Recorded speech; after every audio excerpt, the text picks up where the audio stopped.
ಜನರ ಮುಂದೆ ಕಣ್ಣೀರಿಟ್ಟ ತಮಿಳು ನಟಿ ಮುಮ್ತಾಜ್. ಹೌದ್ರಿ, ತಮಿಳುನಾಡಿನ ಖ್ಯಾತ ನಟಿಯಾದ ಮುಮ್ತಾಜ್ ಅವರು 1999ರಲ್ಲಿ ಮೋನಿಶಾ ಎನ್ ಮೊನಾಲಿಸಾ ಚಿತ್ರದಿಂದ ಬೆಳ್ಳಿತೆರೆಗೆ ಕಾಲಿಡ್ತಾರೆ. ಈ ನಟಿ ಒಂದೆರಡು ಚಿತ್ರಗಳಲ್ಲಿ ಹೀರೋಯಿನ್ ಆಗಿ ಕಾಣಿಸ್ಕೊಳ್ತಾರೆ. ಅದಾದ ಮೇಲೆ ಚಾನ್ಸ್ಗಳು ಜಾಸ್ತಿ ಸಿಗಲ್ಲ.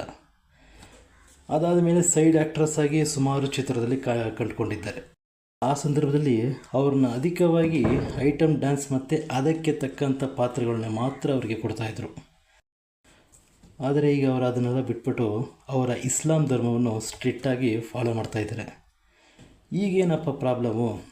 ಏನಿಲ್ಲ ಕಣ್ರಿ, ಅವರ ಹಳೆಯ ಫೋಟೋ ಮತ್ತು ವೀಡಿಯೋಗಳನ್ನು ಸೋಷಿಯಲ್ ಮೀಡ್ಯಾದಲ್ಲಿ ಶೇರ್ ಮಾಡ್ತಿದ್ದಾರಂತೆ. ದಯವಿಟ್ಟು ಇದನ್ನು ಯಾರೂ ಶೇರ್ ಮಾಡಬೇಡಿ. ನಾನು ಯಾವಾಗ ಮಾಡಿದ ತಪ್ಪು, ಈಗ ನಾನು